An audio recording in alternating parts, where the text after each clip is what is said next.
Hello friends, നമസ്കാരം. പുതിയൊരു വീഡിയോയിലേക്ക് സ്വാഗതം. ഇന്ന് ഞാൻ പറയുന്നത് ലോകത്തിലെ എല്ലാ സ്റ്റോക്ക് മാർക്കറ്റുകളും, അതായത് US, അതുപോലെ തന്നെ യൂറോപ്യൻ സ്റ്റോക്ക് മാർക്കറ്റ്, അതുപോലെ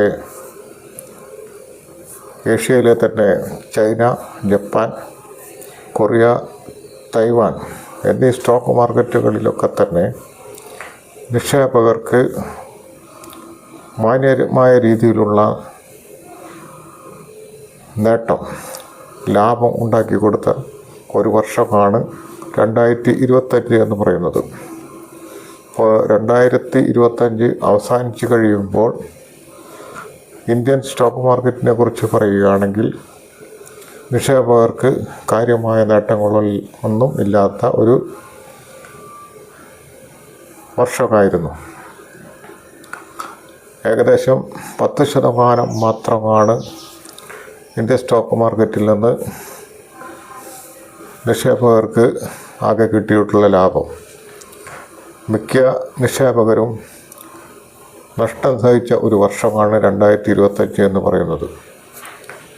അതിന് കാരണം എന്ന് പറയുന്നത് ഡൊണാൾഡ് ട്രംപിൻ്റെ തിരുവ പ്രശ്നങ്ങൾ, അതുപോലെ തന്നെ രൂപയുടെ മൂല്യം ഇടിഞ്ഞതുകൊണ്ടും, അതുപോലെ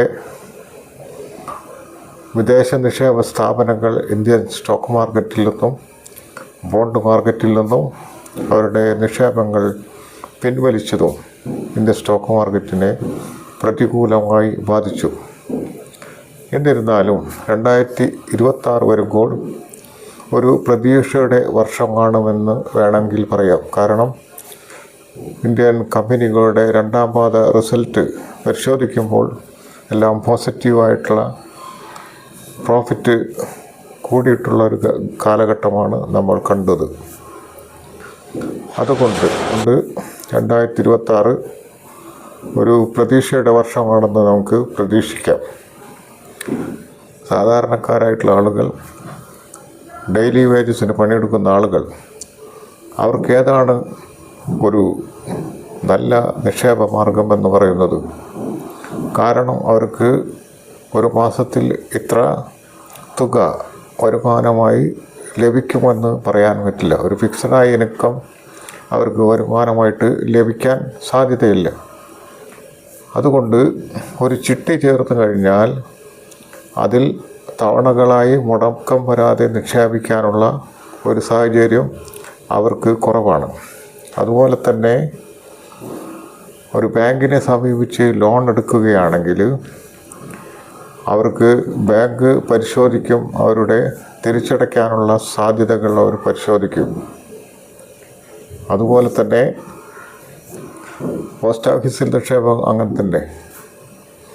എന്നാലും ചെറിയ എമൗണ്ടുകളായിട്ട് ബാങ്കിൽ നിക്ഷേപിക്കുമ്പോഴും അത് നമ്മൾ ഇടയ്ക്ക് പോയിട്ട് ATM കാർഡ് ഉപയോഗിച്ചുകൊണ്ട് അത് പിൻവലിക്കാനും കാര്യമായ ഒരു നേട്ടമുണ്ടാക്കാനോ ആവുക നിക്ഷേപങ്ങൾക്കൊന്നും കഴിയില്ല.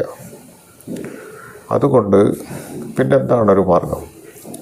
ഒരു മാർഗം എന്ന് പറയുന്നത് സ്റ്റോക്ക് മാർക്കറ്റിൽ നിക്ഷേപിക്കുക എന്നുള്ളതാണ്. അതെങ്ങനെ നിക്ഷേപിക്കും? ഞങ്ങളുടെ ജീവിത ചെലവുകളൊക്കെ കുറച്ചുകൊണ്ട്, അനാവശ്യമായ ചെലവുകൾ ഒഴിവാക്കിക്കൊണ്ട്. ഇപ്പോൾ പറയുകയാണെങ്കിൽ വലിയ ഒരു തുണിയുടെ കാര്യം തന്നെ എടുക്കാം.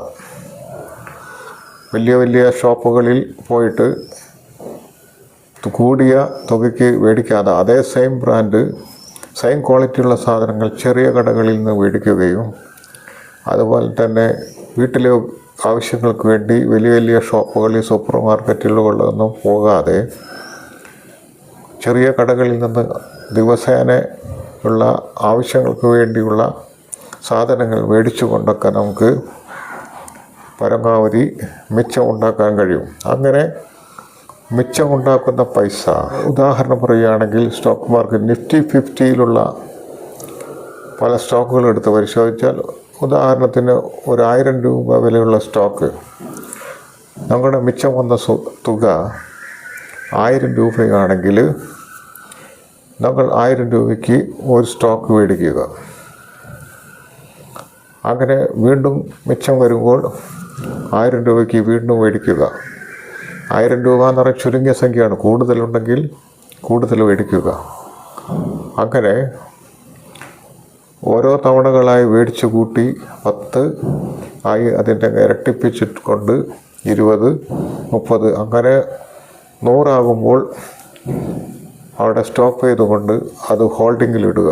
അപ്പോൾ 100 രൂപ സ്റ്റോക്കിന് വിലയുള്ള അതിൽ നിക്ഷേപിക്കുമ്പോൾ ഒരു 100 എണ്ണമായി കഴിഞ്ഞാൽ ഏകദേശം നമുക്ക് 1,00,000 രൂപയുടെ നിക്ഷേപമായി. അങ്ങനെ അത് 1, 2, 3 വർഷത്തിൻ്റെ നിക്ഷേപിച്ചിടുകയാണെങ്കിൽ അതിൻ്റെ മാർക്കറ്റ് പോസിറ്റീവ് ആണെങ്കിൽ നമുക്കതിൻ്റെ ലാഭം കിട്ടുകയും അങ്ങനെ 1,00,000-ൽ അധികം രൂപ നമുക്ക് പ്രോഫിറ്റായി ലഭിക്കുകയും, പ്രോഫിറ്റല്ല 1,00,000-ൽ പരം രൂപ നമുക്ക് എന്തായാലും ലഭിക്കും. അങ്ങനെ അത് ഞങ്ങൾ പിൻവലിച്ചുകൊണ്ട് ഞങ്ങളുടെ ആവശ്യങ്ങൾ നിർവഹിക്കുക എന്നുള്ളതാണ്. അതിനുവേണ്ടി നിങ്ങൾ ചെയ്യേണ്ടത് ഒരു ബാങ്കിൽ അക്കൗണ്ട് എടുക്കുക, അതുപോലെ തന്നെ പാൻ കാർഡ് റെഡിയാക്കുക, അതുപോലെ ഫോൺ നമ്പറും ആധാറും ലിങ്ക് ചെയ്തിട്ടുള്ള ഒരു ആധാർ കാർഡ് ഉണ്ടാക്കുക. അങ്ങനെ ഒരു ഡിമാറ്റ് അക്കൗണ്ട് എടുത്തുകൊണ്ട് ഇങ്ങനെ തവണകളായി ഓരോ സ്റ്റോക്കുകൾ മേടിച്ചുകൊണ്ട് നമുക്ക് ഞങ്ങളുടെ സാമ്പത്തികമായ പ്രശ്നങ്ങൾ ദൂരീകരിക്കാനായിട്ട് കഴിയും. അല്ലാതെ സാധാരണക്കാരായ ജനങ്ങൾക്ക് മറ്റു മാർഗങ്ങളൊന്നുമില്ല. കാരണം അവർക്ക് മാസ വരുമാനം കൃത്യമായി ലഭിക്കുന്നില്ല. അതുകൊണ്ടൊക്കെ തന്നെ പല പ്രശ്നങ്ങളും നേരിടും. ബാങ്കിനെ സമീപിക്കാനോ ചിട്ടി ചേരാനോ പോസ്റ്റ് ഓഫീസിലെ നിക്ഷേപങ്ങൾ സ്വീകരിക്കാനോ അവർക്ക് കഴിയില്ല. അതുകൊണ്ട് ഇങ്ങനെ ഒരു മെത്തേഡ് സ്വീകരിക്കുകയാണെങ്കിൽ തീർച്ചയായും നിങ്ങൾക്ക് നിങ്ങളുടെ ജീവിതം അർത്ഥപൂർണമാവുകയും നിങ്ങളുടെ സാമ്പത്തികമായ ആവശ്യങ്ങൾ എന്ത് തന്നെയായാലും അത് നേടിയെടുക്കാൻ ഈ ഒരു മാർഗത്തിലൂടെ കഴിയും. അതുകൊണ്ട് പ്രിയപ്പെട്ട സുഹൃത്തുക്കളെ, ഞാൻ പറയുന്നത് സാധാരണ ജനങ്ങളുടെ സാമ്പത്തിക വെൽത്ത് ക്രിയേഷന് വേണ്ടിയുള്ള മാർഗങ്ങളാണ്. അത് എന്നാൽ കഴിയുന്ന സഹായങ്ങളൊക്കെ ഞാൻ ചെയ്തു തരാമെന്ന് നിങ്ങൾക്ക് ഉറപ്പ് നൽകുന്നു. അങ്ങനെ നിങ്ങളുടെ കുടുംബത്തിൻ്റെ ഐശ്വര്യസമൃദ്ധമായ ഒരു ജീവിതം ഉണ്ടാക്കാൻ ഞാൻ ആഗ്രഹിക്കുന്നു. ഇത്രയും പറഞ്ഞുകൊണ്ട് ഞാൻ നിർത്തുന്നു. ഈ വീഡിയോ ഇഷ്ടപ്പെട്ടെങ്കിൽ ലൈക്ക് ചെയ്യുക, എൻ്റെ ഈ ചാനൽ സബ്സ്ക്രൈബ് ചെയ്യുക. നന്ദി, നമസ്കാരം. അടുത്ത വീഡിയോയിൽ കാണാം.